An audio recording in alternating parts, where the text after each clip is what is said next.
We'll start as it is then.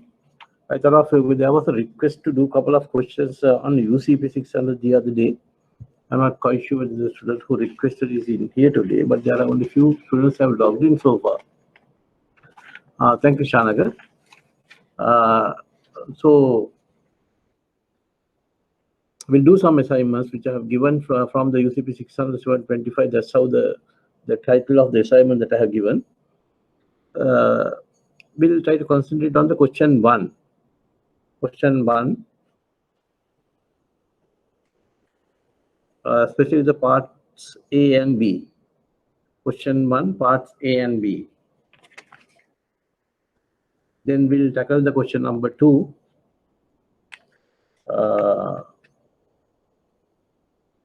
Then 3. Then we'll have a go on the question number 4. Question number 4. And question number 7. Question number 8.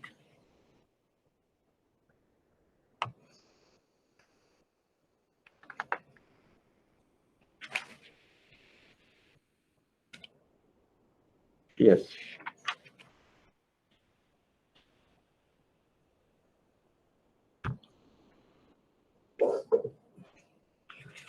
Right. I'll read down the question number 1, the part A. And if there's any questions, just or any sort of do not understand, just make a comment on that. But I still feel there are very few students have logged in for the benefit of the other people also who will, get onto this session afterwards. Even it will be beneficial for them. So therefore, we'll start, right? I hope others are the only Shanaka gave me a confirmation saying that he has fished out the document. Hope other people also who are in having this handout kept ready. Right. You are the manager of the import department of your bank and the following issues are referred to you. State with reasons the advice you will give to your department regarding the action your bank should take in each situation. Right. So there are 3 situations being given A, B, C. So I will do A and B. So sub question A.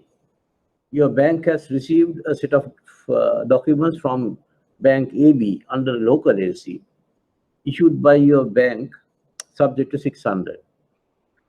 The mechanism of the local LC I will let you know for $20,000. For which you sent a refusal notice, refusal for the discrepancy, good received note dated after the date of LC, after the date of delivery. The applicant submitted a letter to your bank accepting the discrepancy, a copy which was also sent to the beneficiary. Right. So before further reading the question, we try to understand what a local LC is and how it works and what is this good received note and all. Right.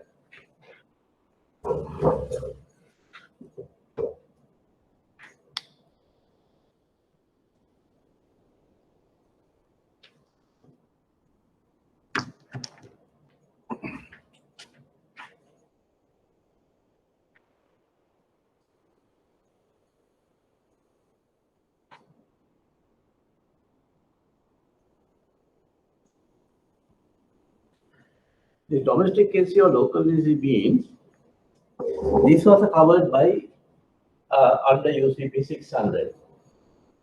Because when you say letter of credit, every LC is covered under UCP 600. The domestic LC means both parties, that is the applicant and the beneficiary. Applicant means the buyer, beneficiary the seller in case of a domestic credit, domestic in the sense in a documentary credit. So both parties are domiciled in the same country. Applicant, if he is in Sri Lanka, the beneficiary also is in Sri Lanka.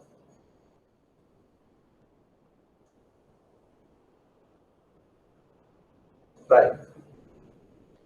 So you remember that in the first South State I discussed about the domestic ALCs versus the import ALCs or the foreign ALCs. Mainly these two guys are having a little bit of a simpler uh, form documentation of handling the transaction, and you don't have a forex exposure because most of the documentary the domestic cases are denominated in the same currency, that is in the legacy currency of the country. So in here, the applicant requests its banker, the issuing bank,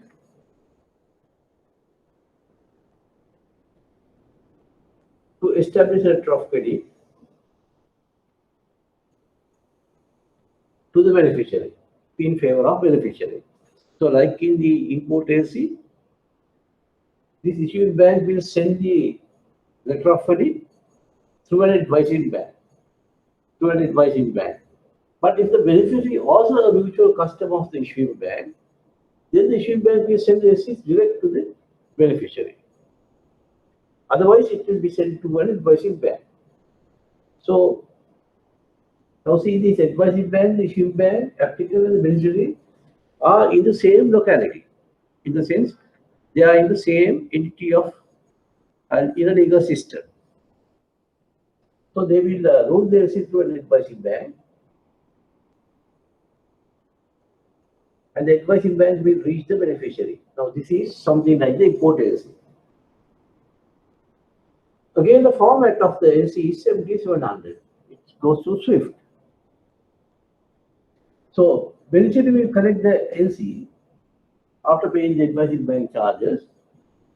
So the main documents in case of a domestic ALC where the issuing bank will ask the beneficiary to perform, if there are only mainly on two documents. One is the commercial invoice.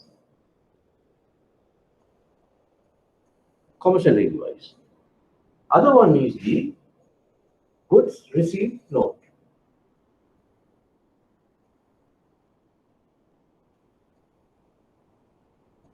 Commonly known as the GRN. Some beneficiary they ask for a goods received note or a stores received note. If that's the case, it's an SRN. We see mainly the goods received note being requested by an issuing bank in case of a domestic ALC. So these are the two main documents. There are two bill of lading because you don't find a voyage coming from a different country through waters to the importing country. It's a local purchase. But backed by a receipt. So the beneficiary, when he performs, he will get the payment because he will rely not on the applicant, but on the integrity or the creditworthiness of the issuing bank. Right. In the sales agreement, they may have, the beneficiary may have agreed with the applicant that he will supply goods, provided he will get an ALC from his bank in his favor. Right? These type of transactions are happening in the country itself for high value rupee amounts. Right. So here the mechanism is slightly different from the import ALC. Get the idea very correct. This is how it works. Once the ALC is received by the beneficiary, he has to draw his final invoice. In the sense he may have quoted before the prices in a way of a pro forma invoice to the applicant. So once the pro forma invoice is confirmed or the order is confirmed by the applicant, it becomes a confirmed order. And it will be further emphasized when the issuing bank has sent the ALC to him and bought the commercial invoice. So the beneficiary will draw his final invoice of the pro forma invoice, and so the commercial invoice is ready now. If the commercial invoice is slightly different, the content of the commercial invoice is slightly different from an import ALC. You don't find a vessel stream, the port of loading and the port of discharge. Mainly the commercial invoice in a domestic letter of credit will have the content of the what you call the quantity of the goods and the category and the sizes and the dimension of the goods. Those are the things you find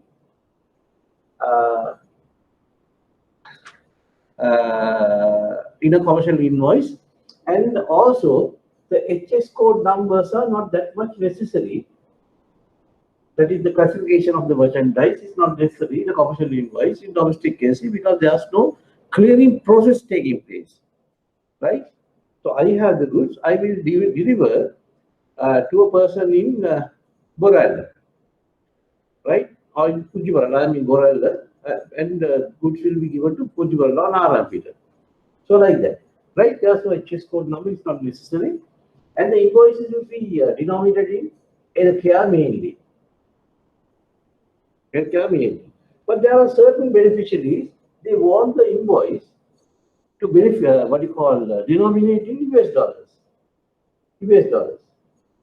Even though it's been denominated in US dollars or in foreign currency, issuing bank will reimburse the beneficiary to the bankers in rupees, not in dollars. Unless otherwise, both applicant and a beneficiary is having a privilege of being in a foreign currency banking unit, right? So now he has the AC now. He has drawn his commercial invoice. Now you know what the commercial invoice is. Then after that, he will supply the goods straight away to the applicant, right? There's no vote of call. So he will supply the goods straight away to the applicant. So he has drawn the invoice. That's the only document. Mainly that is the only document, unless otherwise the applicant wants another further quality certificate or some kind of a assurance certificate with regard to the goods, nature of the goods. Depending on the complexity of the goods, he will ask for further documents. Otherwise, the main document you need to have either of credit in domestic or a local LC is a commercial invoice. So goods will be delivered straight away to the applicant. Right? When the goods are being delivered to the applicant, that is to his in the stores, the storekeeper will issue a receipt saying goods have been received by him. Goods have been received by him. So that particular receipt is called, or the invoice is called, the goods received note, GRN. So that is the receipt that the issued bank will want. Right. So now the beneficiary will have the commercial invoice in duplicate or in duplicate, the way that the issued bank has instructed. We'll say duplicate. And the GRN is already been there. But issued bank will say, under documents required, good received note signed by the authorized signatories of the applicant. So the good received note which the beneficiary has obtained being signed by the applicant, right? That the signature of the applicant which carries on the good received note is an authorized signature.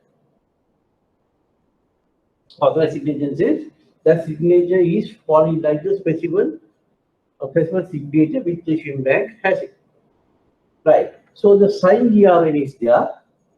Now these documents are forwarded by courier to the issuing bank. There's no negotiation taking place in case of a domestic case. No necessary, because the issuing bank and the beneficiary are in the same platform, in the same country. So the goods, what you call the documents are being couriered to the issuing bank. Now what are those documents? Commercial invoice, GRN. So by the time the documents received to the issuing bank, goods have already supplied to the applicant. The goods have already been delivered.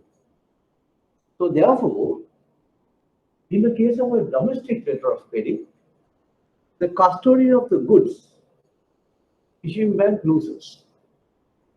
Custodian of the goods, issuing bank loses. There's no security whatsoever in case of the goods, because the goods have already given to the applicant by the time the documents be received by the ship bank, unlike in the import LC. Right? That's what you call a GRA. And under special conditions, in the same letter of credit, usually banks, it's a default clause, they will say all documents, it is not a document required but a condition. You say all documents should be dated on or after the date of LC. On or after the date of LC. And also, they might say, good received note has to be dated latest, and they will put a date. Later delivery date, because you have a delivery date or there's no shipment date, but you have a delivery date. So that delivery date is the latest delivery date the LC will prescribe. So that's how the LC has structured. So this particular customer in the question, he has performed in the sense he has sent the goods across the applicant, obtained a GRN, got the authorized citizen, is all right, but he has delivered the goods. He may have delivered the goods a little bit late. That is why the good received note be stamped by the storekeeper, by the applicant, saying that he has received the good received note of such as a date. That delivery date of that delivery note is late. So even though the goods have been supplied to the applicant, banks deal with documents, so the ship bank has quoted discrepancy and refused for payment. And the discrepancy is according to the handout or the assignment, it says good received note dated after the last date of delivery. So the latest date of delivery would have been given in the domestic LC, and so he's supposed to get the delivery goods be delivered before the latest delivery date, which he has not done so, and therefore bank has the right to quote a discrepancy. Right. So that is what that's how you understand the question, right? Now we'll reread the phrase that I just read earlier. Your bank has received a set of documents from bank AB under local AC issued by a bank subject to 600 for US$ 20,000. Now this particular AC be denominated in US dollars, but the reimbursement will take place in rupees, right? For which you sent a notice of refusal for the discrepancy, good received note, right? Now there's a discrepancy. Now this discrepancy being spotted by the bank. So they have already sent the notice. Now when you see a discrepancy within 5 banking days, on the following day of receipt of presentation, you are supposed to inform the beneficiary. So this issue bank may have done that, right? And it gets a different story now in the second paragraph. The applicant submitted a letter to your bank, except in the discrepancy. Can you remember once I told you, usually what the bank do is when there's a discrepancy, they always on spot, they will refuse the documents, and send the notice of refusal or the refusal of advice, Swift format MT734, to the bank to whom the documents was sent, right? And simultaneously, bank will send another letter to the custom of it, saying that these are the discrepancies. And in that letter, bank expects the customer to accept or reject. So in other words, bank will send the letter to the customer for a waiver of the discrepancy. Customers can say accept or reject. That's a different thing, right? So in this question also, the bank may have sent or notified the applicant with regard to discrepancy. In short, the discrepancy is late delivery. So the applicant submitted a letter to your bank except with the discrepancy. So the applicant has intimated the bank the discrepancy is all right, because he has obviously got the goods too. Discrepancy all right, so I accept the discrepancy. Right, a copy of which was sent to the beneficiary. Now, after intimating the bank that the discrepancy is accepted, what the applicant has done is he has sent the acceptance, but which he has given to the bank to his customers as well, beneficiary. Usually you won't do that, but in this case he has done that. The applicant submitted a letter to your bank accepting the discrepancy, a copy of which was also sent to the beneficiary. So that means the beneficiary is aware, even though the bank has refused the documents, so the bank's customer, that is the applicant, has already accepted the discrepancy. Now that is the stand up to that point, right? Since the applicant has found, now there's a little bit of twist, right? There's a little bit of twist. Since the applicant has been found to delay payments on bills received under domestic LCs during recent times, your bank informed the applicant that you have refused to approve the discrepancies until the bill is settled in full. Right. The bank to which documents were presented by the beneficiary sends your bank a photocopy of the letter issued by the applicant demanding payment. Right. Now, why the bank had been rigid? Because bank has had bitter experiences with his own customers, because he was not prompt on his commitments. He has delayed previous payments. So bank didn't want to take a chance. They spotted the discrepancy, immediately they refused the documents. Right? So repeat documents, and the customer has accepted the discrepancies, and that acceptance has been already informed the beneficiaries as well. Bank stood the grounds and said that discrepancies are discrepancy, and we refuse. In the meantime, beneficiary has sent the copy of the letter that the applicant has accepted the discrepancy to the issuing bank and demanding payment. So that is the storyline. So you need to have a little bit of knowledge in the articles to attempt this, right? I told you, now if I reread this particular phrase, since the applicant has been found delay payment on bills received under those. So that phrase gives a little bit of a twist. So I have to think, no, that is not a done thing that the bank should have done. Because the bank should apply for or take decisions on a particular transaction on that particular moment. The past experiences and all, that's a different thing that has to be differently negotiated. But this particular transaction on the spot, they have to be online to have some standard, or you call that as a good governance, right? So I will give a suggested answer the way that I am thinking of, and what you call giving a little bit of a hint for you to think of a particular article, that is Article 4. So you should have the UCP 600,000 near you now, and I also will take the UCP 600 to my hand, and I will read the Article 4, which is credit versus contract, so that you will understand what I'm trying to say.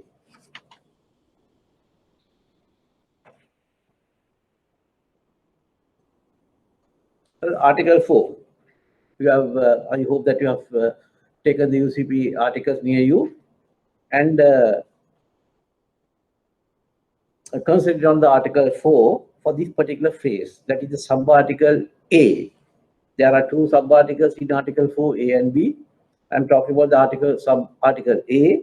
That's also, there are two paragraphs in that. The last paragraph, there's only two sentences in there, right? A beneficiary can in no case avail itself for the contractual relationship existing between banks or between the applicant and the issuing bank, right?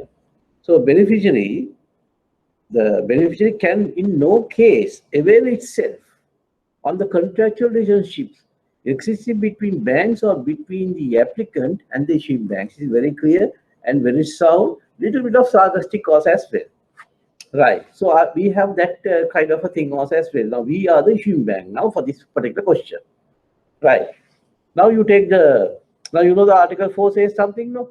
Right. So we'll structure in that way and try to get away with the claim sent by the beneficiaries. We'll see how we are going to defend ourselves. Right, take it down.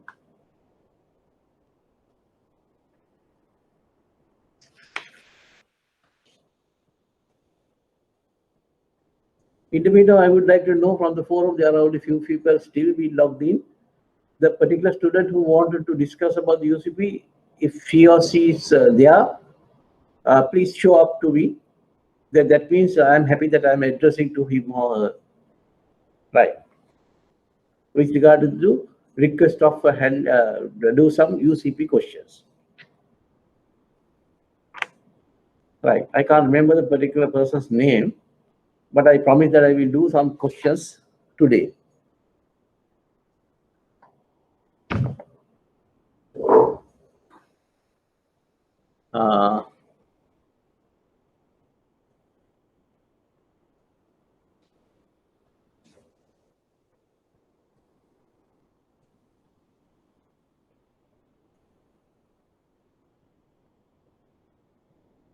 Also try to understand in Article 4, subarticle A, that is Article 4A, the first sentence, a credit by its nature is a separate transaction from the sale or other contract on which it may be based.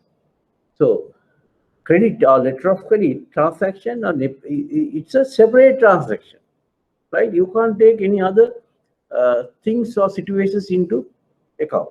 So, it's completely separate from other evolved contracts, right? That's why the heading also there, credit versus contract. If there's a trade practices in here, I would say this is the most important article in the UCP 600, right? Right. As per Article 4 of UCP 600, take it down. As per Article 4 of UCP 600, as per Article 4 of UCP 600, states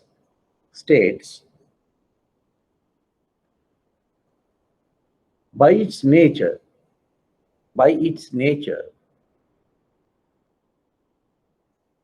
is separate transaction. It's a separate transaction. It's a separate transaction from the sale or other contract.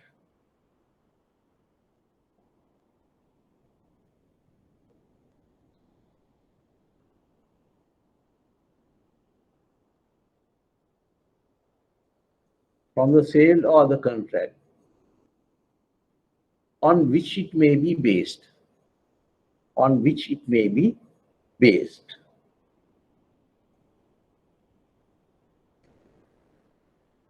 That's a little quote from the Article 4. Right. The LC is a contract. The LC is a contract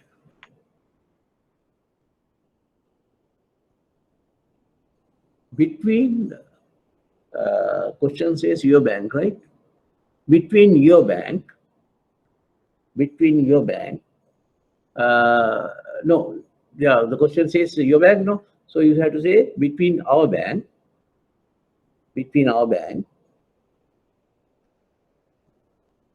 as the issuing bank,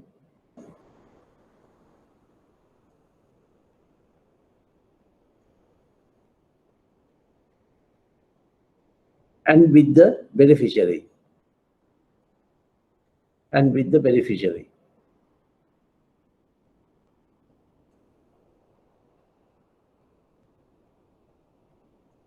While the contract between the applicant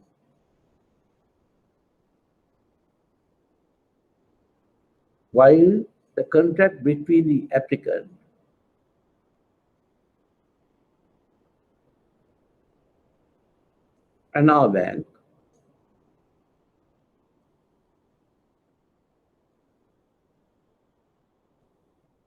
now see, this is a contract between the issuing bank and the beneficiary. The contract what we have, that is as the issuing bank has with the applicant is the LC application, right? Why I say LC application? Reverse of the LC application. Imagine this is the LC application, what the customer fulfill. On the reverse of the LC application, you find the indemnity clause. You find an indemnity clause, right? So that is a binding contract between the issuing bank and the applicant. So the customer has to discharge two signatories for the LC application instructions and conditions. He has to discharge here, and also saying that he has agreed to bind to be bound to the indemnity that we have given. He has to discharge in here also as well.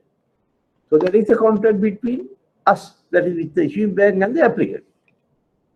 And that contract and the other contract, where the issuing bank and the beneficiary contract are two separate contracts. Right? So take it down. While the contract between the applicant and our bank is the LC application.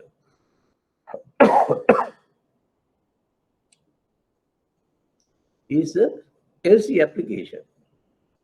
Within parentheses say indemnity.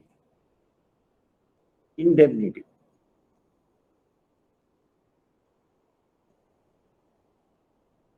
Comma, which is a separate contract. Which is a separate contract. Right. That is with regard to Article 4. So I just want to separate the contracts between the credit, right, from the other contracts, right? Now you say,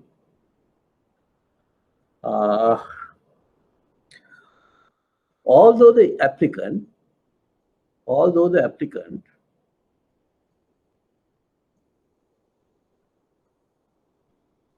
has submitted a letter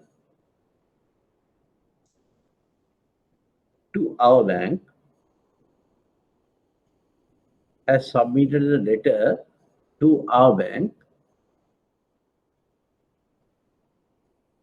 accepting the discrepancy,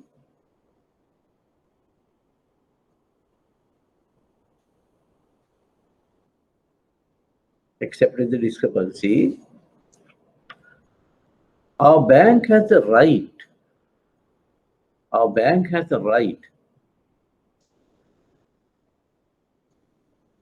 to authorize the negotiation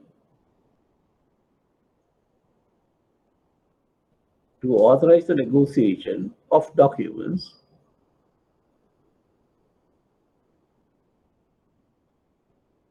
despite the discrepancy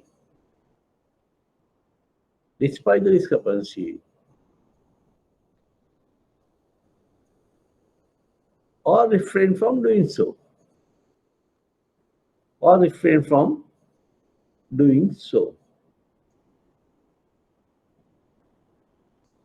Right? So the issuing bank need not tell to the other bank who has sent the document that because of his customer has, willful defaults on the previous transaction, and that is why we are rigid on the discrepancy that we have spotted. We don't want to, thin ourselves a little bit. Bank needn't tell about those things. Bank has a discretion either to accept the discrepancy or allow the negotiation despite the discrepancy. Bank has a discretion, provided that discrepancy is a valid discrepancy. The bank who has sent the documents across the issuing bank can only challenge the discrepancy. If the bank has spotted late delivery in the issuing bank, and the other bank says, how can you say it's a late delivery? It's not late delivery. Then there's an argument. Then we have to revisit and see whether the discrepancy is actual discrepancy. Right? Other than that, the issuing bank has the right to allow the negotiation despite the discrepancy or refrain from doing so. Right? Whatever the story being circulated amongst the society. Right. I hope that you have understood that properly. And I want to dig too much. I got influence from the subarticle 16C 3B, right? So when you are at leisure, read that article, subarticle also, 16C Roman 3B, right?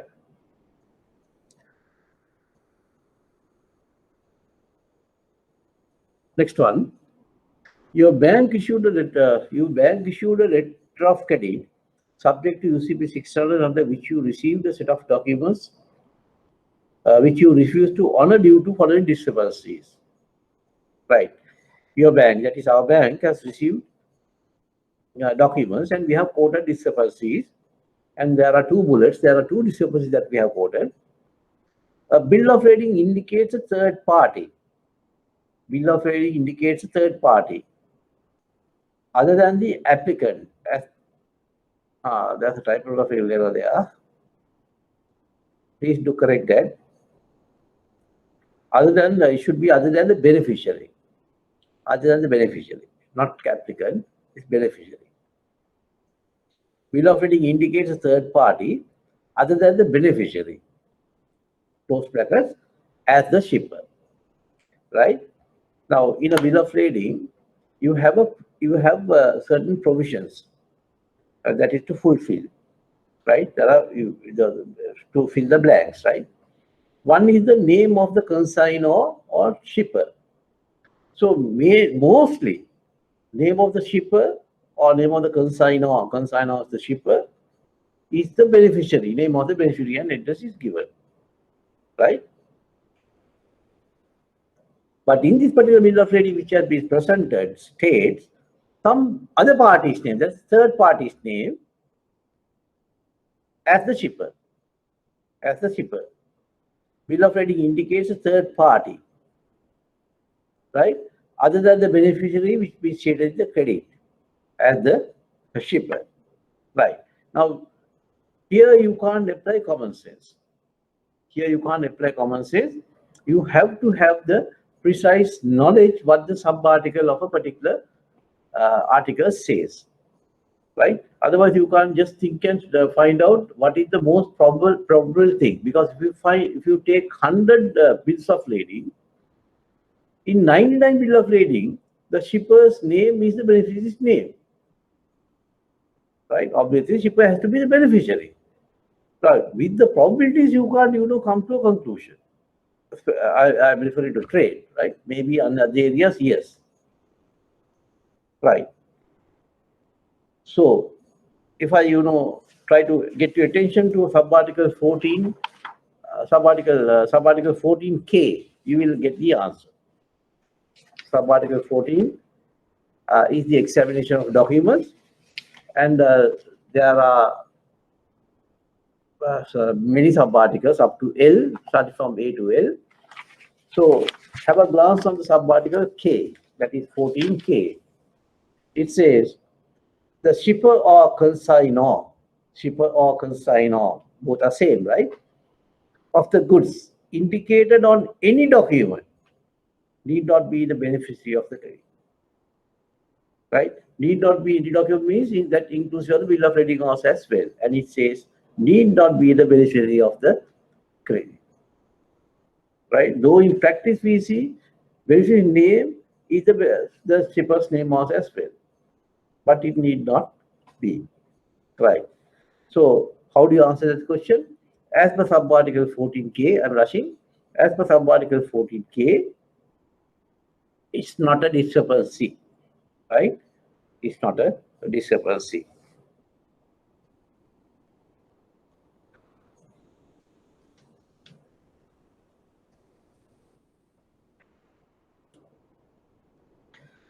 Description of the goods in commercial invoice given as 2000 kg blue colored, seeds gray A, whereas LC states 2000 kg blue seeds A grade. Right? Can you remember I was doing some teaching questions like vegetables and brinjals and kind of thing? That is something like this. Description of the goods commercial invoice says now the LC LC call for 2000 kg, that's the quantity, blue seeds A grade. So what the LC wants, blue seeds in grade A, quantity 2000.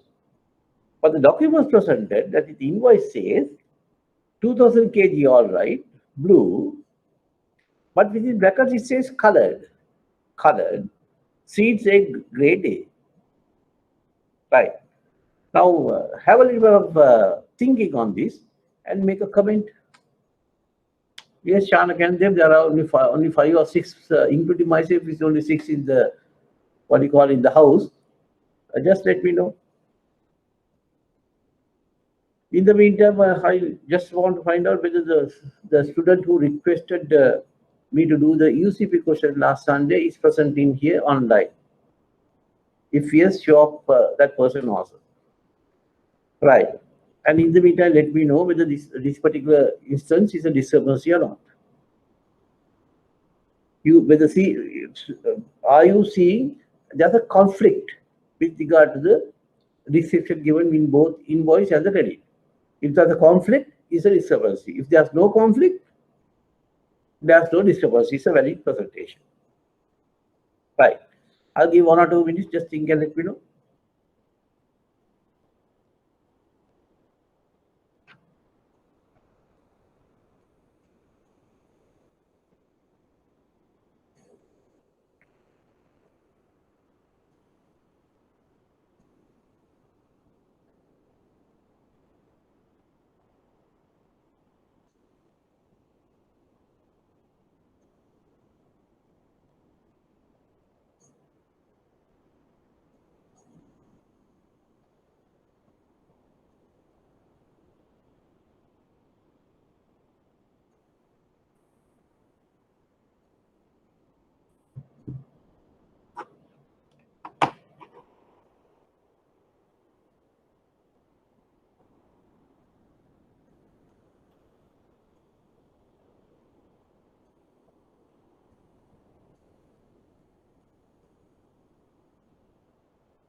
Sashini, you who want to do some UCP questions, right? That's what I understand from your comment. Right. Then I'm happy that I'm addressing you. I'm referring to the UCP 600 URR 725 assignment that I had given a couple of sessions ago. Just see whether you have the, it's running into a couple of pages, the handout, the tutorial, up to 13 pages. Right, you have that, right.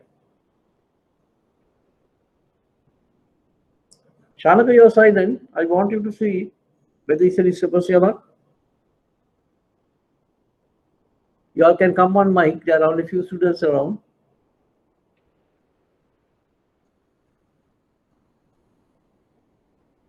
Yes, Vishwa? Sashini?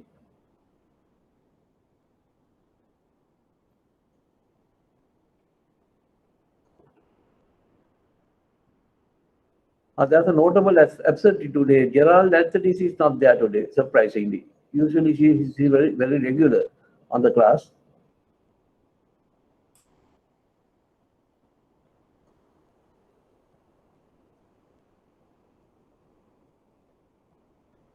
So was it a difficult question that I asked? Do you see a conflict between 2000 kg blue colored and 2000 blue seeds? Do you see a conflict in there? If you think there's a conflict, just say yes. If you see both are same, just say no conflict. Can proceed further. Not a discrepancy. At least one person had some guts to say that. Not a discrepancy. So in other words, he feels that the 2000 kg blue colored and the blue seeds are same. Right. Now, I actually purposely gave this to enlighten you on one particular thing. Remember, when it comes to colors by students, don't get caught, don't get carried away, right? Those are very, very double meaning or wide meaning words, especially the primary colors, right? Especially the primary colors, right? Red, blue, green, kind of thing. Now I'll take an example, right? Vishwa, listen now. I'll take an example. Say, if a person has embarrassed a lady in public, and because of that act, that the mixed act of that particular person, then somebody has viewed that and said, because of this particular person's act, her face became red. Her face became red. Now see, it doesn't indicate or imply in any other way for the listener that her face have become red in color. Her face have become red means she was embarrassed and it was noticed. Right? And also, see, blue whales, are they blue in color? No. Right? So, when the credit asks for 200 kg blue seeds, we don't know actually what he meant by blue seeds. Right? And the document presented 2000 kg blue to emphasize that it's blue, they say colored. Right? So I'll give a very closest example for this so that you will understand what I'm trying to say. Say, there are two different prices in red apples and green apples. Even if you take in bulk, even a unit price of a red apple, a good called red apple, and a green apple, there's a price difference. So when you order red apples in quantity, somebody can send the green apple by coloring red.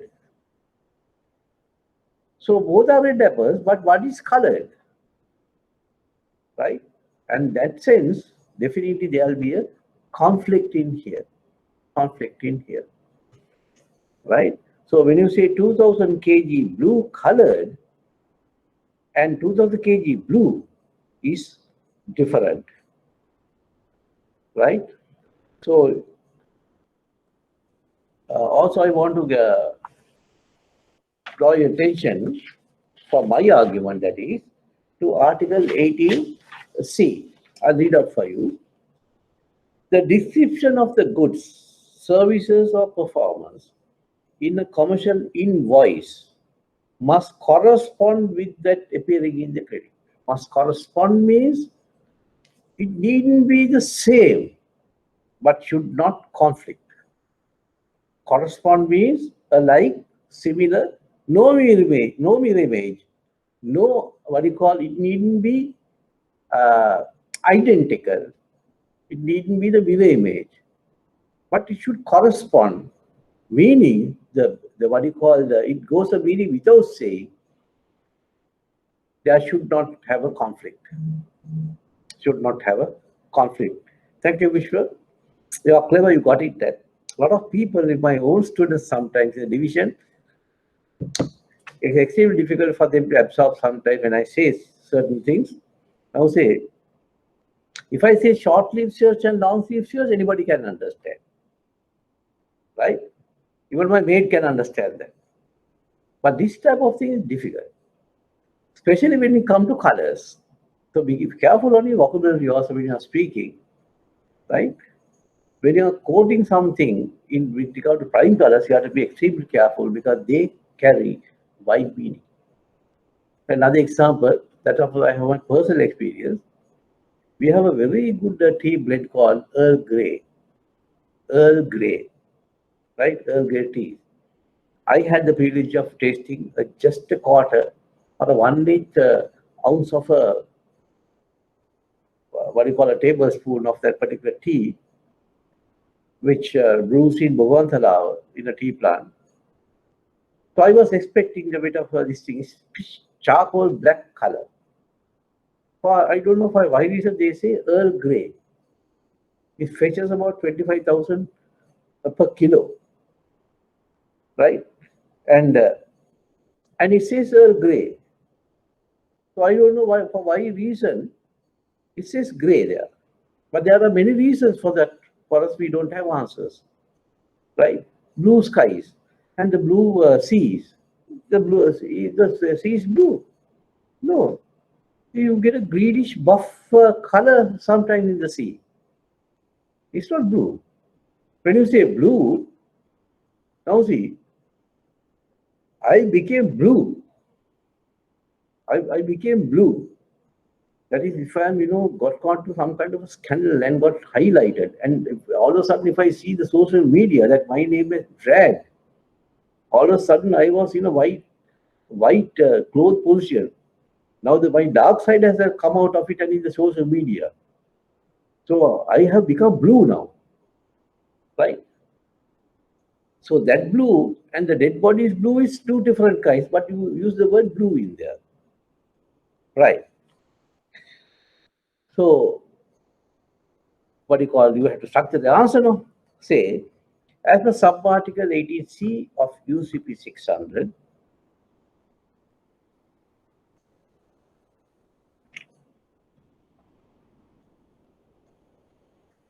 I'm quoting from the article, the description of the goods,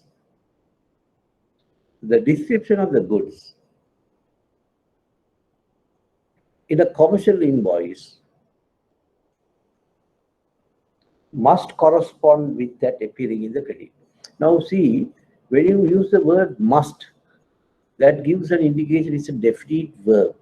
So it says it should strictly correspond. So that you needn't expect the draft party to say that it need not be conflicted. When you say it must correspond, right? You need to know a little bit of English also, right? So these are the goods in a commercial invoice must correspond with that appearing in the credit. Next point, blue. Next point, blue. Within parentheses, colored. Blue within parentheses, colored. Cannot be considered the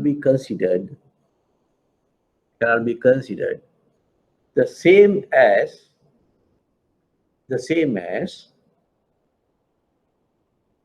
blue. Same as blue. Right? Blue colored, like green apples colored to red, right? So when you say colored apples, it's red apples colored, but actually this is not a discrepancy. He was very genuine of putting this to make sure that's colored. But you can interpret it a different way and create a conflict in there. Right. So blue colored cannot be considered as the same as blue. Then we'll skip the C. That's based on Article 32. If anybody wants, of course, I can, assist through a mail or text, but don't have too much on the Article 32, right? Then the question number 2. You are the manager of the export department of your bank, and the following is referred to you. State with reasons what advice you will your department regarding that. I think state with reason what advice you will give to your department, right? You will give to your department regarding the action your bank should take in each situation, any implications for your bank, right? Your bank negotiated a set of documents under the LC issued subject to 600 and forwarded them to the issuing bank. You receive, there are a lot of spelling mistakes here. You receive a notice of refusal quoting the following discrepancy. LC overdrawn by 2,500. LC issued for 50,000. That's for the LC call for, right? LC issued for 50,000, covering about 1,000 units of electrical appliances at US dollars 50 unit. Right. So 50 into 1000 is 50,000. Right. Documents submitted for 52,500, covering shipment of 1,050 units. Your bank had negotiated documents and paid the beneficiary. Right. Now you means here you are the exporter's bank or the negotiating bank. So you have negotiated documents and sent across to the issuing bank already. Right. For these questions, I need to use the Banky board a little bit. So try to concentrate.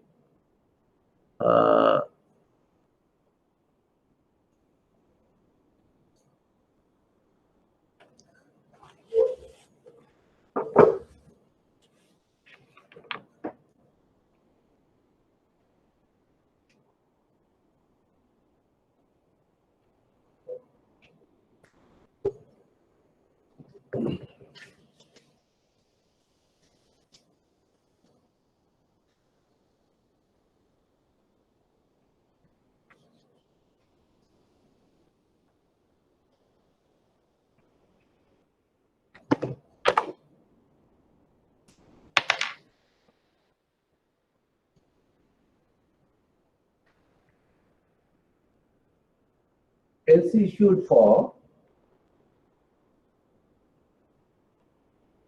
about 1,000 units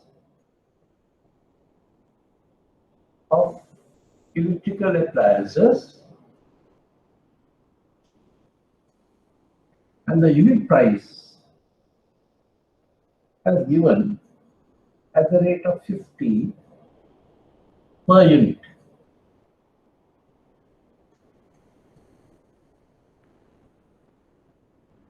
So the per unit, and the LC value was US dollars 50,000. We have received the documents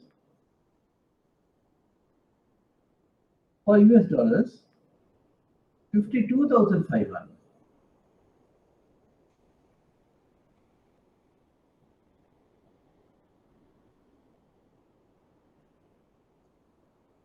Covering shipment,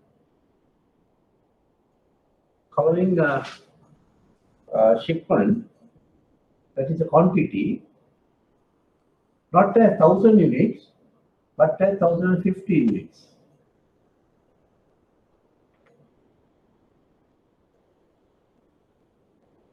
Right? Now this is the set of documents that we have received.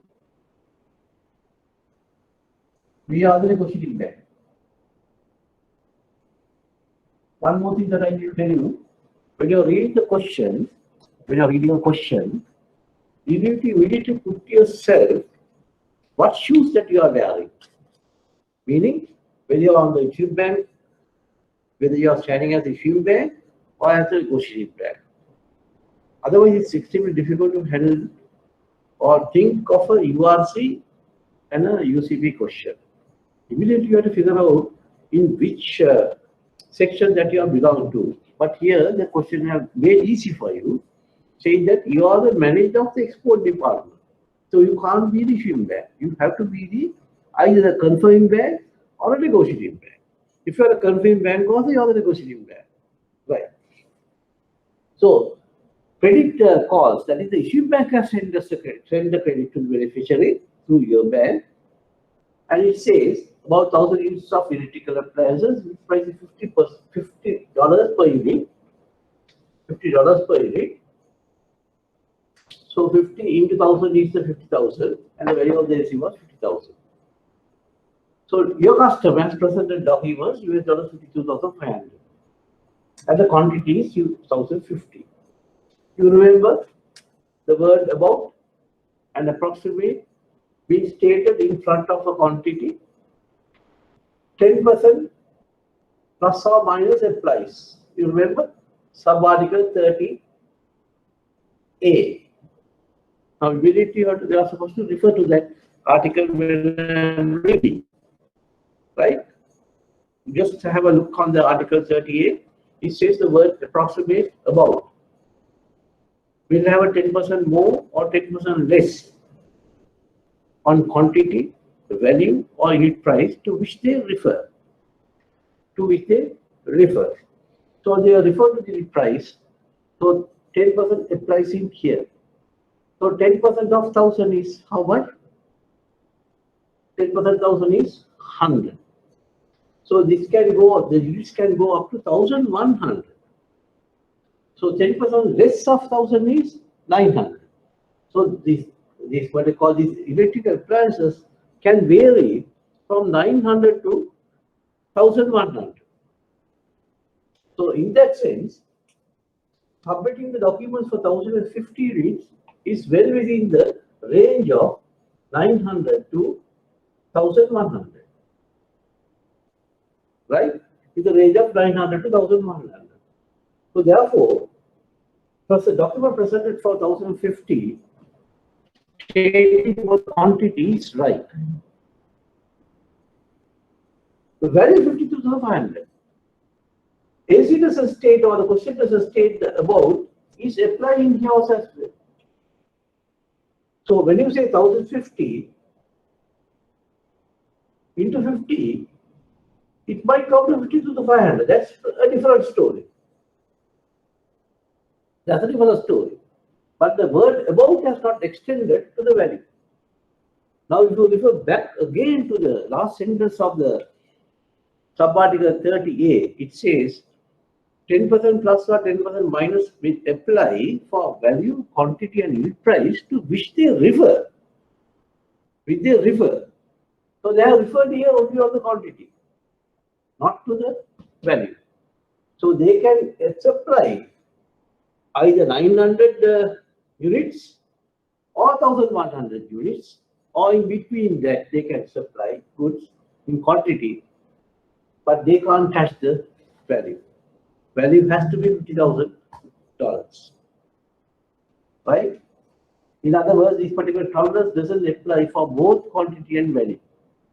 So, despite of that, we have overlooked that we meet the negotiating bank have overlooked and negotiated documents and paid to the beneficiary. Negotiating means you are paid to the beneficiary, right? And when the issuing bank has see the documents afterwards, they immediately spotted, no, there's a discrepancy, and that's why they say LC overdrawn by 2,500. So the question starts from there. It says LC overdrawn by US dollars 2,500, right? So you already done the damage there, right? Now I need a feedback from you. You just tell me yes or no whether you understood the concept of the logic that I was stating. I will stuck to the answer. That's a different matter. But just tell me whether you understood or not. I just need to have a little bit of face reading also here. Well, that's why I'm asking from you. And UCP is a very complex area. So no point just me jabbering. I want you to, make a comment that you understood. You have to read the article 38. There's only 2 sentences in there. That's also the last sentence only you need to read. And the logic that I'm putting across. Right. Taushika, thank you. Taushika Sashini, thank you.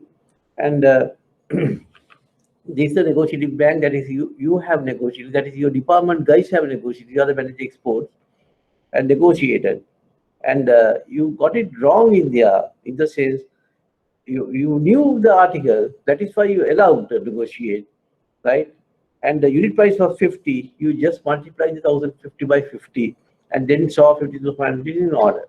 But you forgot the fact that the word about and approximate either way should come as a, what you call a prefix, even to the amount also as well, if you want to increase the amount.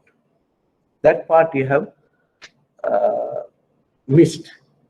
So that's why the issuing bank is clever.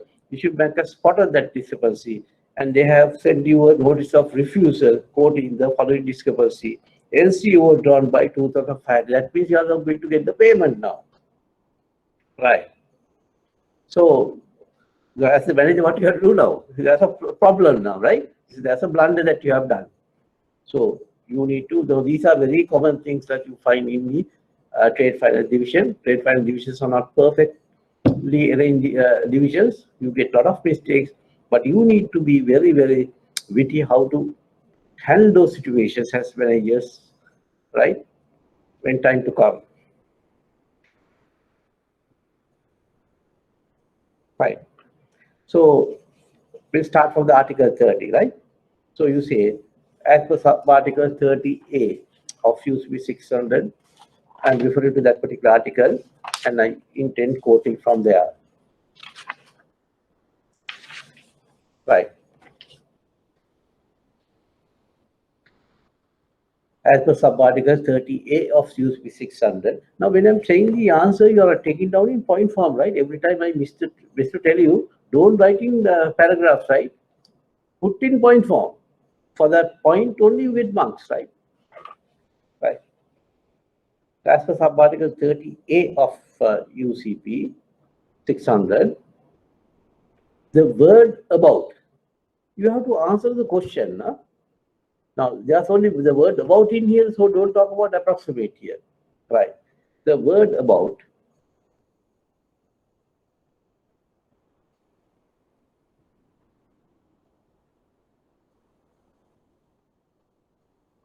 when used,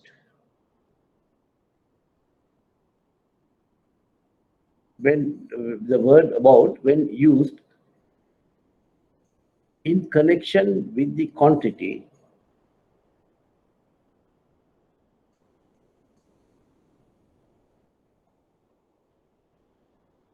in quantity, it construed, CONSTRUED, construed, it construed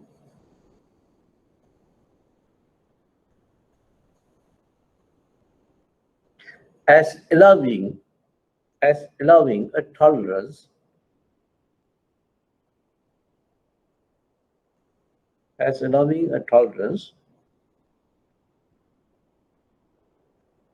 not to exceed 10% more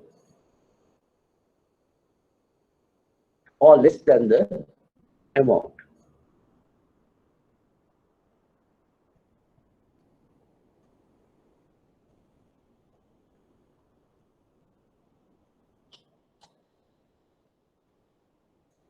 Than the amount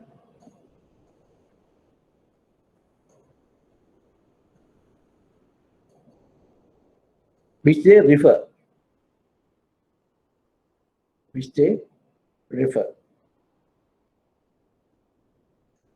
Next point.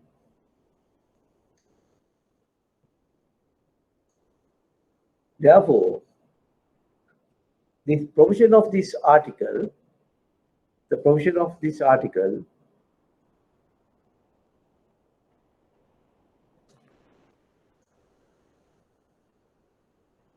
will not applicable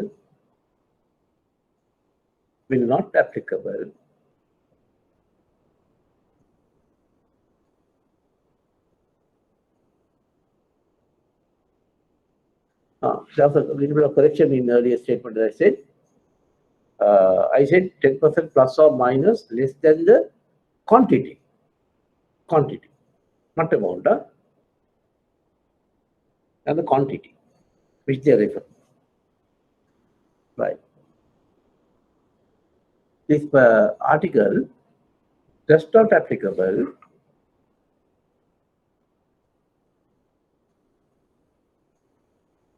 therefore either to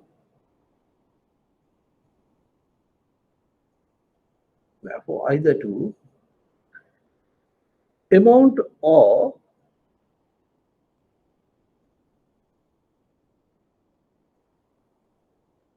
unit price.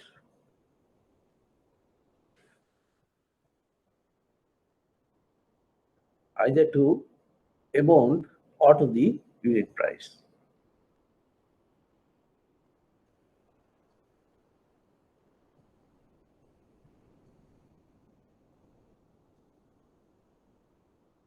Therefore,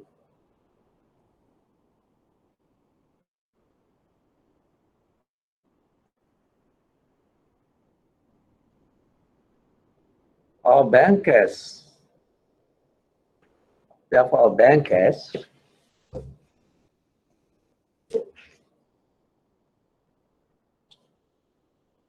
our bank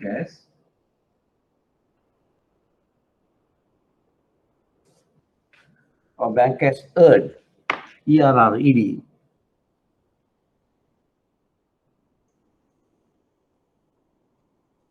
Correct. Bank has earned ERRED.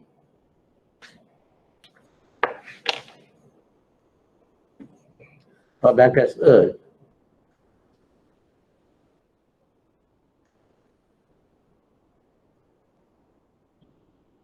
by negotiating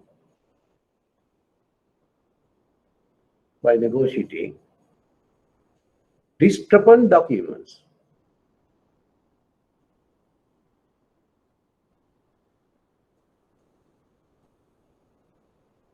and put into an embarrassed situation.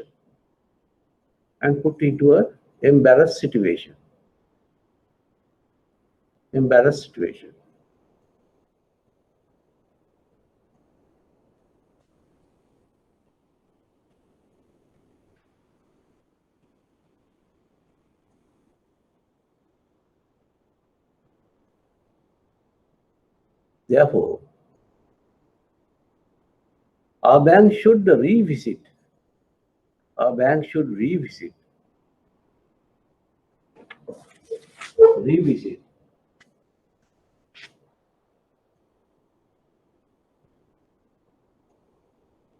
the recourse facility.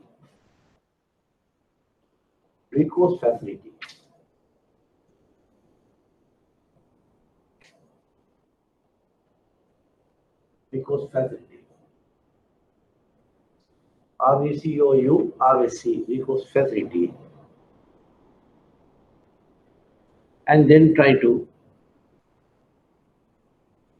recover from the beneficiary.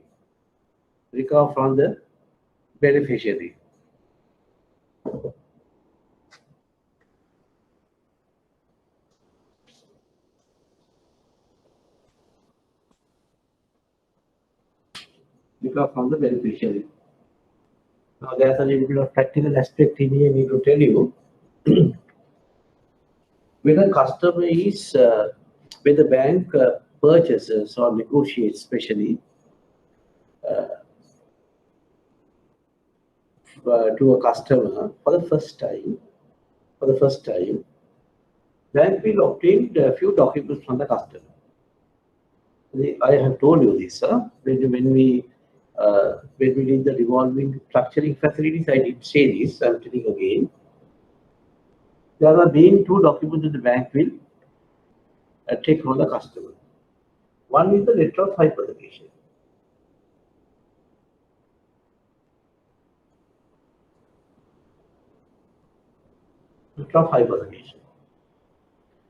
Other one is the general letter of indemnity.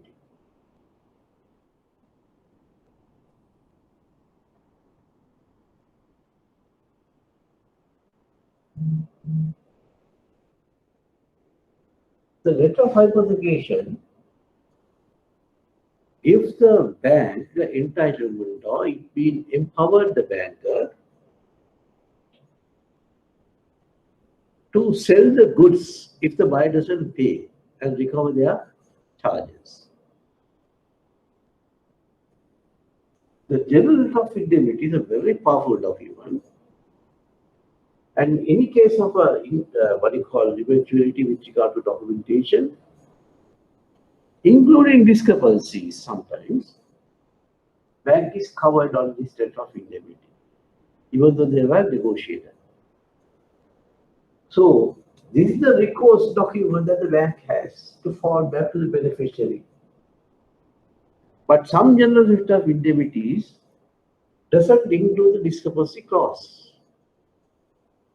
That is why I suggested to revisit the recourse facility and see whether discrepancy clause is included. Meaning, if the bank has negotiated documents only looking at discrepancy, actually bank has exposed themselves. That's the different thing. Bank has already embarrassed themselves. But Bank has overlooked a discrepancy for some reason. Now here the bank has shows a sheer lack of knowledge of the articles, right?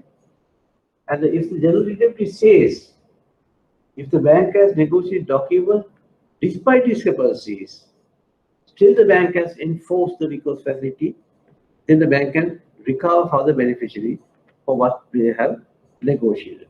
That's why I say bank has to revisit the recourse facility and see whether the bank is in a position to recover. Otherwise, bank may have to write off it.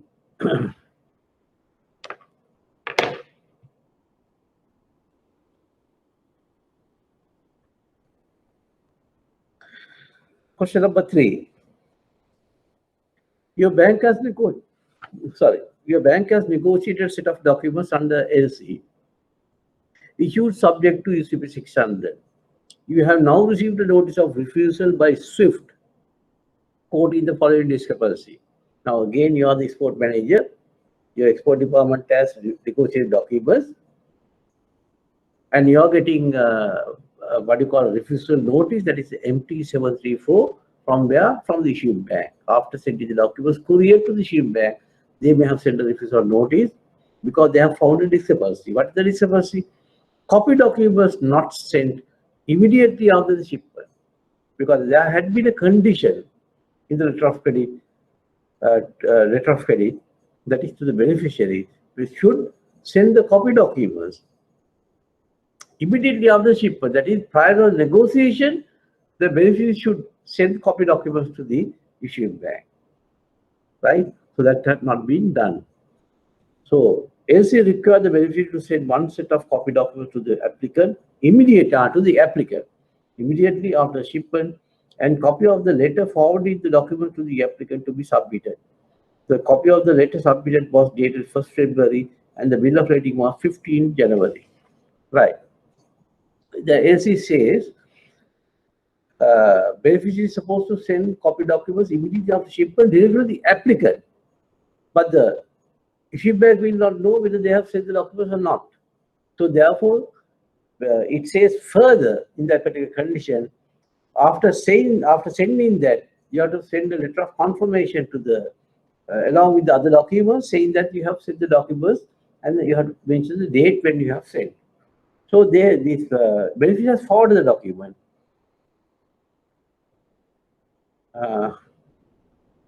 Copy of the letter submitted was 1st February. But the bill of lading dated was 15 January. So there's a 16-day difference between the shipment date and the copy of the letter. So that's why they have stated discrepancy saying copy documents not sent immediately, but they have taken a lot of time to send the copy document. Right. So my question is for you now: is the refusal is a valid or a invalid? Right. Get me some feedback quickly as possible if you can. I'll wait for a little time and then come with the suggested answer. You can't think and give me the answer. Some things have to trigger on you. If that is the case, you just let me know now.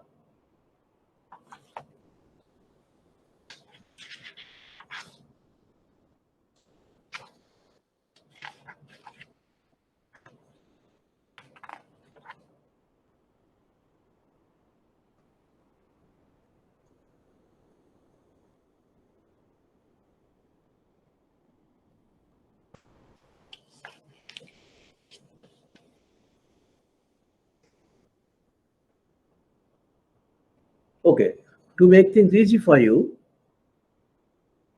I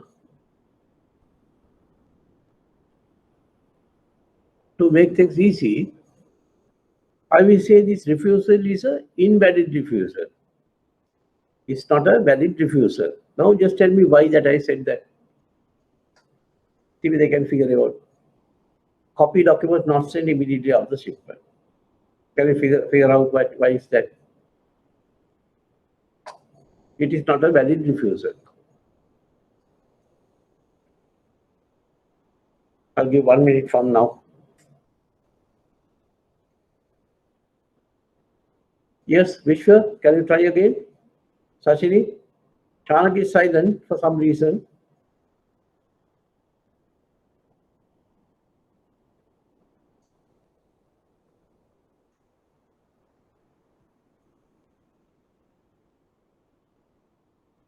Ah, Vishwa, very good. Very, very good. Right? If you were in presence, you would have got a pat from me. Right. Very good, very good. Because I'm not quite sure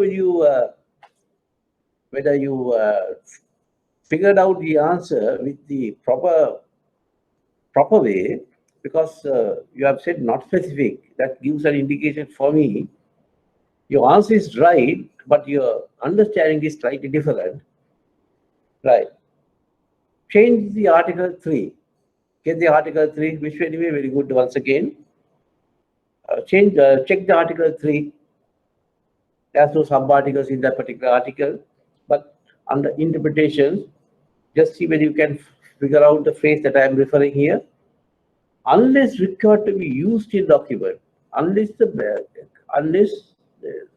specific instructions given by the issuing bank to use, the words such as prompt, immediately, as soon as possible, will be disregarded.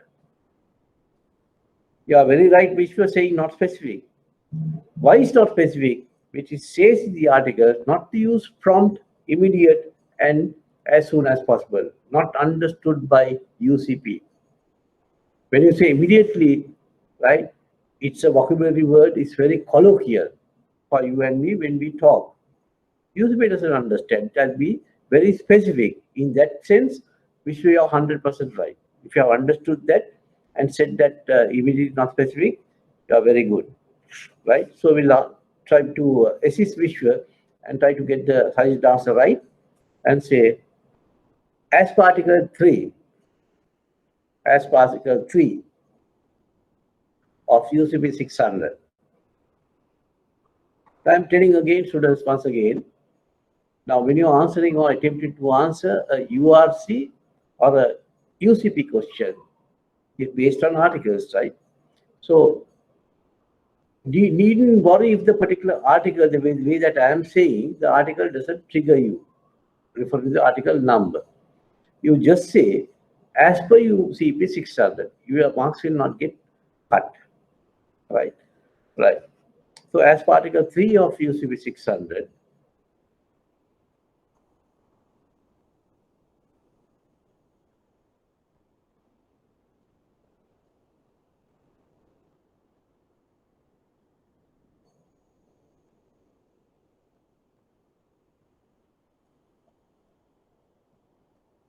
the word immediately, the word immediately, the word immediately, when used in a document, when used in a document,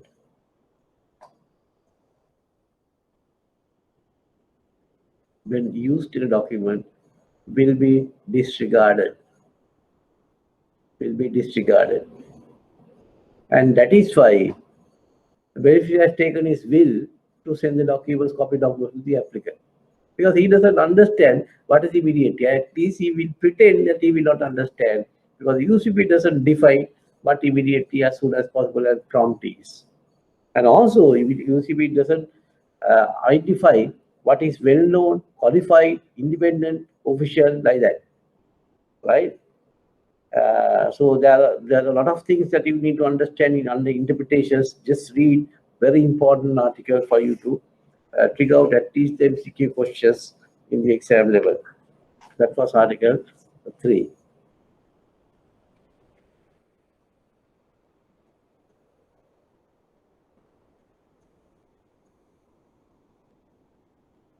Question number 4.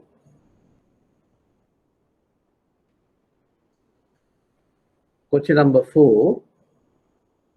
We'll do the one that is sub question 1. We'll do the 2. We'll do the 3 also. Yeah.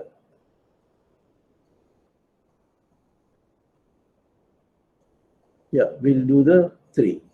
Yes. On Friday, 5th June, your bank received a set of shipping documents from ABC under document credit issued by your bank. Now you are the issuing bank. Now you are the issuing bank. The documents were checked by a junior document checker who has noted the following discrepancies. Right. I told you when documents are checked, it's under 2 levels in case of imports and under 3 levels if in the case of exports. When you get the documents for import department, we usually check by 2 people. 2 people. There will be a checker and it will be there's another checker, right? And depending on the value, it will go for the third party, third person, and he will do a cursory check. But mainly it will be checked twice in case of an import document. But in case of export documents, since you are negotiating, you check for 3 levels, right? So documents are checked by a junior document checker who has noted the following discrepancies: partial drawing, partial drawing. So why he is saying partial drawing? He has given an explanation. LC sheet for 100,000 covering 100 units of D with part shipments not allowed and does not state that the tolerance is permitted. Document received for 98,000 covering 100 units of D. Understood? LC issued for 100,000. LC issued for 100,000. The value of the LC is 100,000. And the quantity is units. Item is D. And the LC states parcel shipment prohibited. And doesn't give any kind of a tolerance also. There's no tolerance also given. In the LC, there's a provision called a tolerance. You can give a percent. Here, that particular kg is kept blank. So that means no tolerance. But the document presented for $98,000. But the unit D is coming for 100 units. And that is why the document checker has spotted saying that partial drawing. Partial drawing, in other words, is underdrawn. Partial drawing. Right. So I'm asking you now, it's a bit of a difficult question, but anyway, you can try. Wish you once again you can try. Shanaka, you are very, very strangely silent. And just tell me, whether it's a discrepancy or not.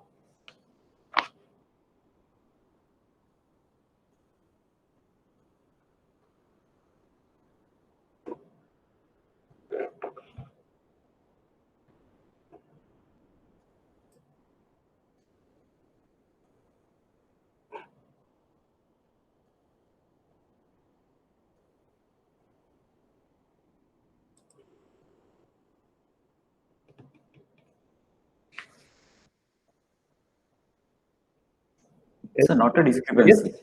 Sorry? Not a discrepancy. Not a discrepancy. This is? Shanaka. Shanaka. Very good. So you must be having a reason of saying not a discrepancy, right? Right. You reserve the comment. Can you, anybody else tell me why is Shanaka saying it's not a discrepancy? Yes, it is not a discrepancy, Shanaka, you are right. So can anybody else other than Shanaka tell me why is he telling, or myself is agreeing with Shanaka that it's not a discrepancy? Yes, Sashini? Can you figure out why? Or Vishwa, will you try again? Who else is there in the forum?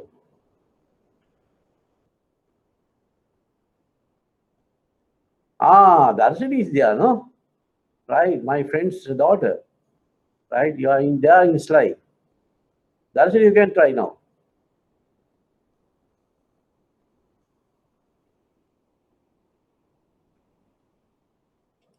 Yes? Can you figure out why Shanaka is telling not a discrepancy? Difficult to figure out? You are excused if you say that it's difficult to see because it's a bit of a difficult question. Right. I will tell the answer. Shanaka, hope that you will agree with me.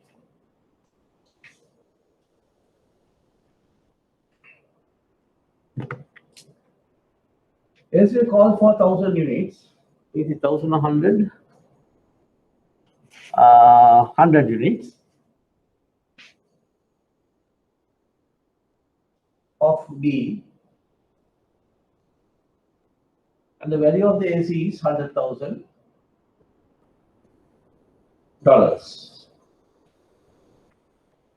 Tolerance not allowed,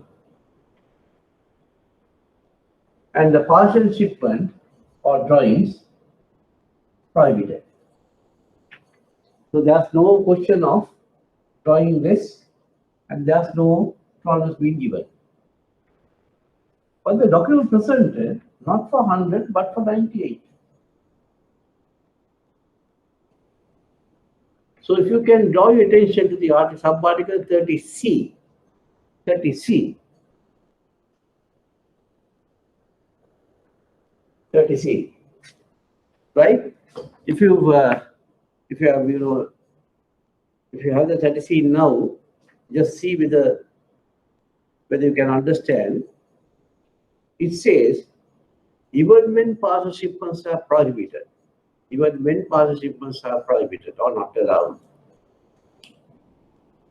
5% of drawing less permissible, 5% of drawing less permissible, right? But there's a qualification.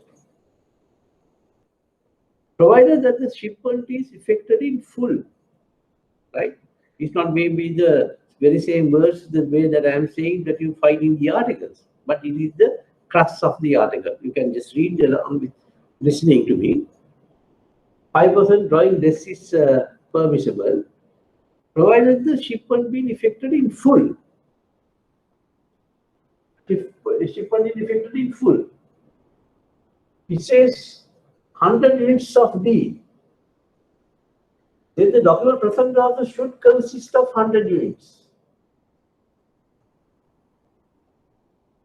Shipment is effected in full. And also it states further, it doesn't belong to our question, but it says if there is a unit price be stated in the credit, such unit price should not be reduced. It not be reduced. And also Article 30A and provisions of the Article 30B not applicable. So that part is not there because obviously it's not there really. Then we have to find out whether it's within 5%. So 100,000, 10% of 100,000 is 10,000. Right? The 5% is 5,000. So up to 95,000 this can get reduced.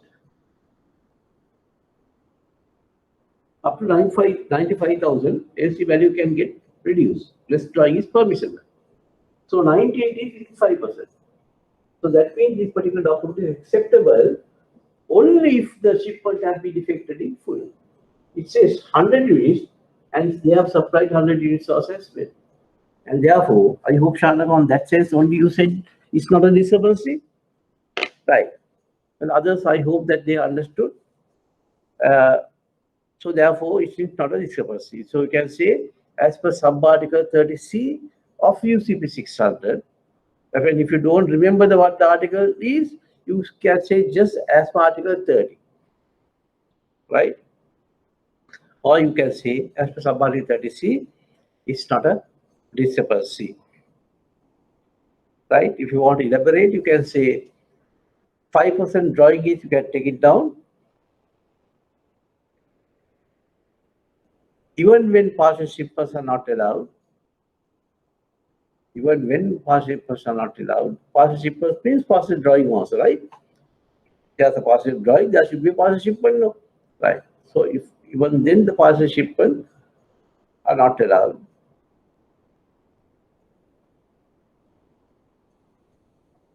%5 less drawing is permissible. 5% less drawing is permissible.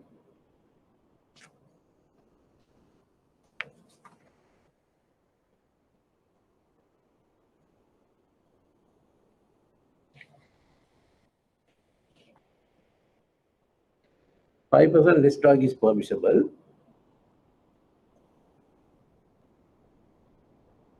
Provided that the shipment is effected in full. That the shipment has been effected in full.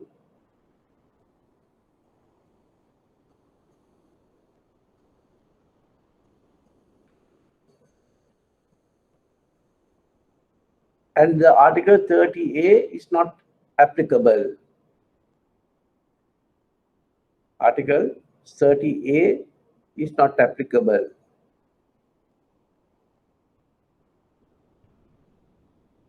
You can say as provided 30A and 30B not applicable. 30A and 30B not applicable.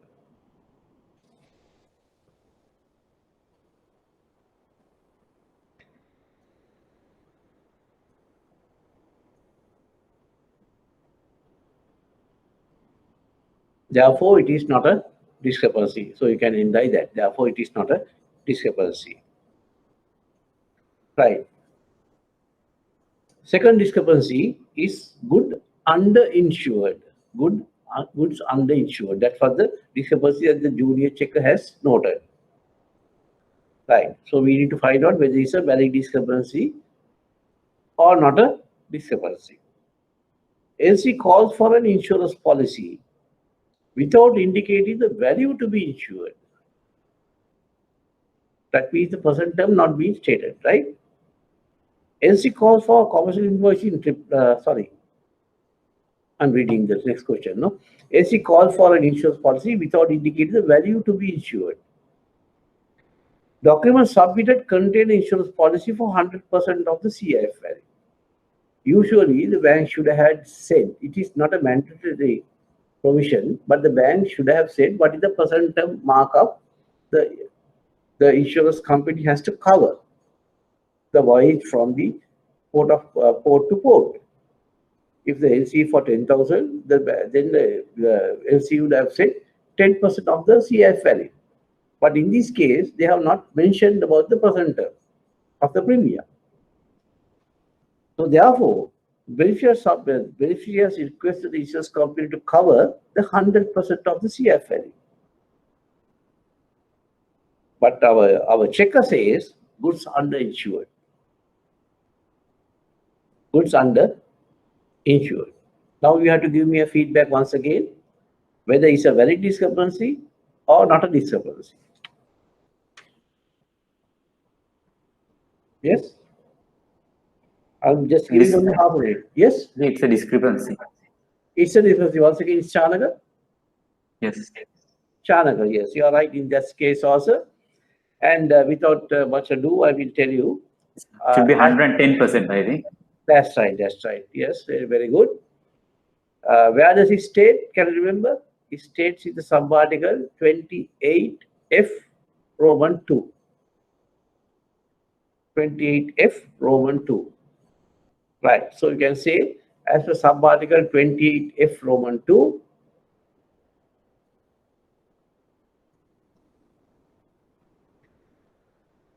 sub-article 28 Roman 2, I will refer to the articles for your benefit. It says like this.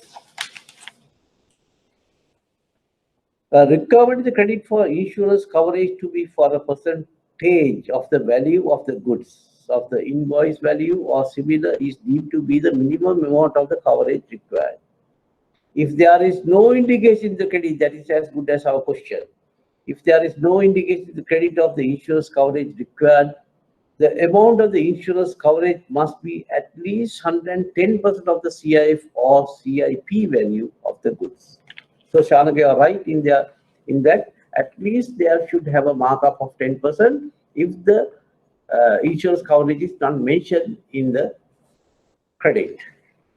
Right? That doesn't mean there's a maximum coverage. The minimum has to be 10%. The bank has the right of saying 35% or 40% or whatever it is. But if they have not mentioned the coverage, then the what you call the issued sum has to be at least 110% of the CIF. If it is a CIP term, then it has to be 110% of CIP. Right, we'll take it down quickly. As per sub-article 28F2 of UCP 600,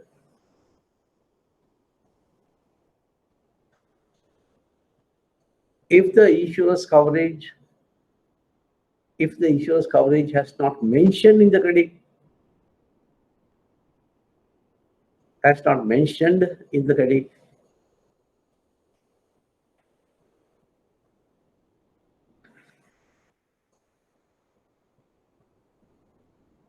the amount of insurance coverage,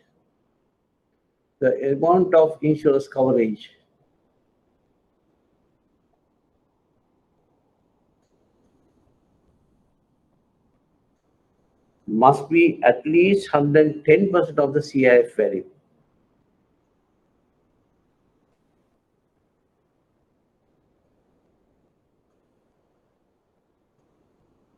So next point, therefore, it is a valid discrepancy. That is, good underinsured is a valid discrepancy.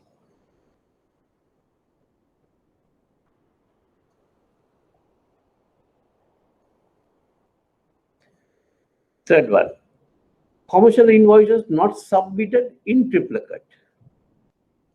So the bank may have asked, or the credit may have asked, commercial invoice should be in triplicate, right? But the checker says he has found commercial invoices not submitted in triplicate. And what is the explanation he has given? LC calls for commercial invoice in triplicate.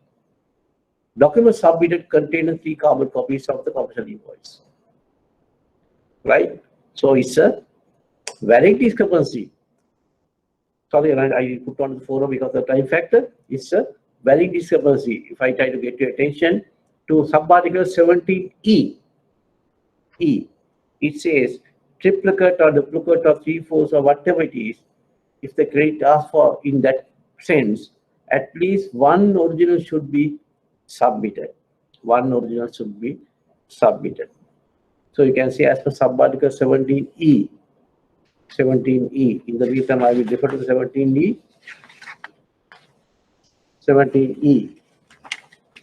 I will rush the article. It says if a credit requires processing of multiple documents by using terms as in duplicate, 2/4, 2 copies, triplicate, or whatever it is, this will be satisfied by presenting of at least one original and remaining number in copies, except when document itself indicates otherwise. If the document says all triplicate has to be originals, then you have to submit originals. But if it says triplicate or duplicate, right, then at least one original has to be submitted.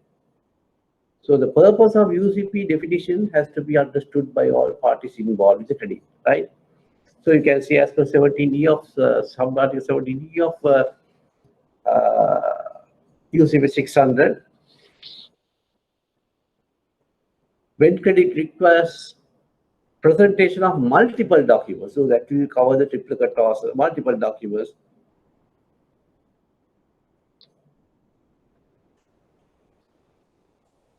Terms such as triplicate, will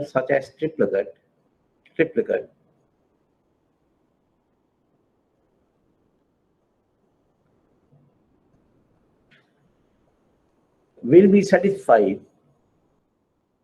by the presentation of at least one original.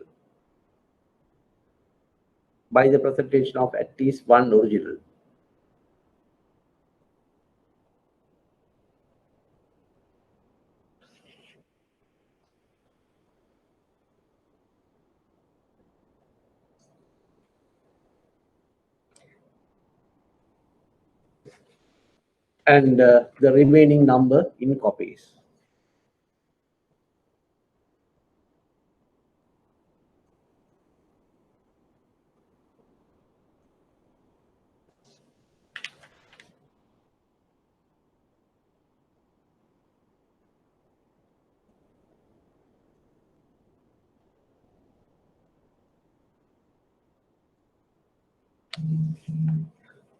Right.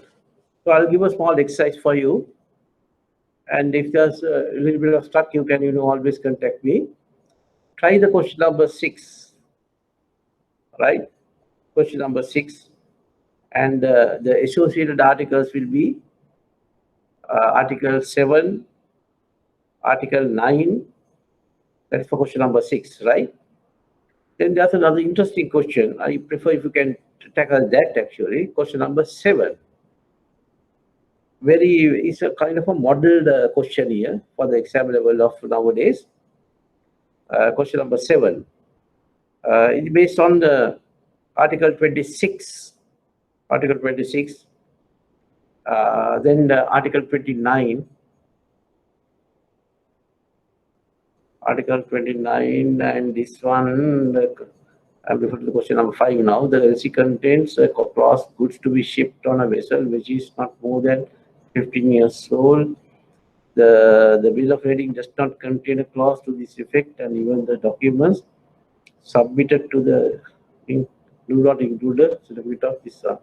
This is a non-documentary clause. Bank already deal with documents now, so we need to have a document for that, right? So refer sub-article 14H and try to structure the answer on that. Question number 8.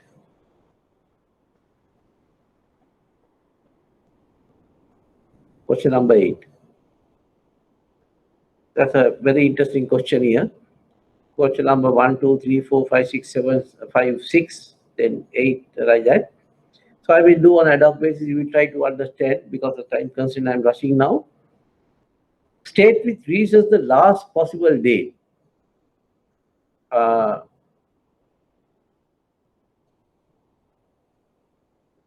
Before that, question number 8A, it says the value customer Kirti Limited has received an export document credit for 100,000 payable at site, which is issued subject to UCP 600 and not transferable, right? Not transferable means Article 38 doesn't come. They are requesting a bank to assign 60,000, despite the fact it's not a transferable, but still they want to assign, right? So you need to go to the Article 39 then. 39. It's a about 6-line article.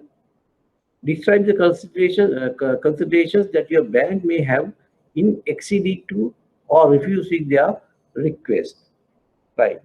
So Article 39 says, LC, the proceeds could be assigned to another party, provided even when transferability is not permissible, still the proceeds could be assigned.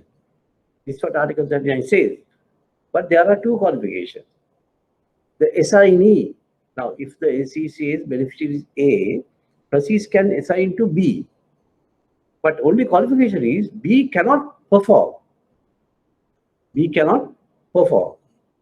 And also the country of that particular B is the law allows to have the assignment of proceeds without performing, right? I am getting proceeds without doing any performance, like a commission. So Article 39, read Article 39 and try to answer that. And then the sub-question B. Sub-question B. State which reaches the last possible date for the shipment as per provisions contained in UCP 600. Ignore holidays, right? It's based on Article 3. Article 3. That is interpretations, right? Very interesting article, very confusing also. You need to know the exact propositions and the meaning of the proposition as per the UCP 600. I'll assist you in 1 or 2. You try to understand. LC issued on September 10 September. Shipment to be made not later than days after the date of LC. So underline the word, if you have a hard copy, underline the word after. Just stressing on the word after there. After is the proposition. After. So as per Article 3, if the word after being used in a shipment schedule, then you have to exclude that. So therefore, 10 days means it's 20 September. Answer is 20 September. Date mention has to be excluded, right? You just don't satisfy in the way that I'm giving the answer. You have to read the article and see. Article 3 this is. LC issued on 10 September. shipment to be made on 10, not less than 10 days from date of LC. The same thing, but the from and after we change. So if you use the word after, the date mentioned has to be excluded. If you mention the date from, the date mentioned is included. So therefore, the answer for that is 19/9/2010. 19/9/2010, 19th of September 2010. But if you use the word after, it will be 29, right? So within brackets, for you to understand and to refer later, you put under parenthesis included. Date mentioned included, right? Valid for shipment before 20 September. So before 20 means it's 19. But I'm saying this is no logic straight away from Article 3. Before shipment is can't be in 20, should be before 20, therefore it's 19. Valid shipment till 20 means up to 20 is included, and therefore it's 20, right? So it's included. Valid shipment until, same meaning of till, that is 20. All these prepositions are in the interpretation, Article 3. Valid for shipment up to 20 September, that also includes, that means 20. So on that, only the valid shipment before is 19, rest of things is 20. Right. State the maturity date of a bill of exchange as per the provisions contained in UCP 600, ignore holidays. Now, maturity, earlier it was a from and after we were discussing about the shipment schedule. Now we are talking about the bill of exchange maturity date. Right. Bill of exchange payable 30 days from, underline the word from there. Date fixed. Bill of exchange is dated 10 September. Next one, bill of exchange payable 30 days after, underline the word after. The rest of things the same as the previous one. So if the bill of exchange, used the word from after, unlike in the shipment schedule, right? It excludes the days mentioned, excludes. So for the both, the answer will be 10/10. If you say 10 days from one, 10 days from first, or 10 days after first, is the same thing. That is 11. So in this case, it's 10/10/2010.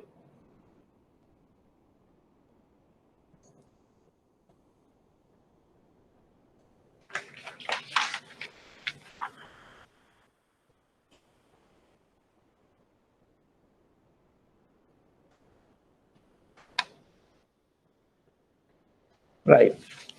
So we'll. So I thought of winding up the class today and for the semester. So little bit of time left for me to chat with you all a little bit. So you need to study somewhere in November, second week of November or third week of November. Not quite sure that much. The exam will be held, and you have to study. You have a lot of time to study, provided that you are not, engulfed with some more subjects and other commitments as well. Study methodically. Up to now in online sessions, it's not the best way of practicing, but still you may have, got some notes and some kind of scribbles. So fine tune them. If you can't understand this, on your own scribbles and short notes that are done, refer to the what you call the handouts or to the articles, and fine tune that. And if there are a little bit of teaching issues on certain certain areas, you just make a text to me, or you can reach me on email. So attempt the subject well, and it's not difficult. And study the URC well. Incoterms is easy area. Study MCQ. You can easily pull 6 or 7 marks. And since Shashini showed some interest in the UCP, which usually I don't do in detail, I thought of took the privilege of this because that is my pet area. But it's very difficult. I understand that it's very difficult. But then, if you can tackle the UCP as well, then you are into a merit level, and practice a lot of revolving facilities and the treasury sum source as well, and should be able to attempt good. So I will take leave. I will have a break for a couple of, because this is my last the last class that I'm taking. So very unlikely anybody will see me for some time. Because I'm moving out of the country. And the reason why I'm here is because of non-operation of flights, and if it drags a little bit further, because I need to get visa from Australia because there's a transit. And then of course I will take up another next session also as well, and hand over to somebody and then go. So it was so privileged to be with you all, and I saw a couple of students being regularly present. There was noticeable absentee was Gerald Anthony. I used to see every time in the class. And so wish you all the best once again. And my friend Shanaka, do the exam well, and make a text to me and see that you are getting through this time somehow. And rest of the students also as well. And thank you so much. And study well and attempt this exam well. And you need so that you repeat the exam next time and focus on the last subject. And if you are covered, try to go for the associate membership and pursue your studies further. Thank you so much once again. Thank you, Bernard. Thank you very much. And wish you all the best for OSI's assignment. Thank you very much. Thank you, Shanaka, so much. And I cannot find very good reasons why I'm taking up this position also. But then I was not allowed to relieve from the lecturing. So very great difficulty, I managed to convince the Director General that I will find a lecture and go. So on that basis, I was allowed to get relieved. So I'm not quite sure to which extent that I'm going to stay away. But then once I come back, I will, I'll take over from the person I will hand over. But it might have a little bit of three or four semesters I'll be away. Thank you, Shanaka, once again. And for the rest of the people other than not being in online, but in my folio, they will go through this once again. And for them also, I wish. And this where this little student Darshini, not Darshini, Heshangi, you have to study well, right? I think Shanaka, you also must be knowing her mom actually. She's Shivendra Singh's daughter. Is in our forum now today, and so all the best once again, and thank you so much.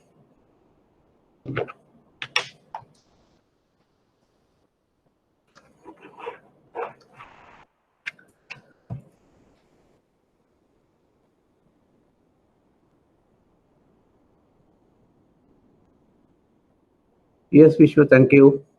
And Sashini, you all were there all the time. I hope that you have studied and studying well. And if there's anything, you make sure that I will make an attempt to any time that for me to this thing what you call communicate with you all. If I'm away also, I should be able to reach you all through my email or through WhatsApp. And during the rush period of this exam, if you get stuck on a little bit with regard to special for exam on the revolving facility, when you do a loan, when you do a self-study, only these issues crop up. Then I'm there for you to assist, don't worry. If I won't respond immediately, even I will make sure that I will return the call or try to, get the necessary attention to you all. And so, Vishwa, thank you. And Sashini, you were there all the time. And the Darshini, little girl, and you have to study well, right? And Shanaka, my friend, you need to hold up this time somehow. Okay then, thank you once again.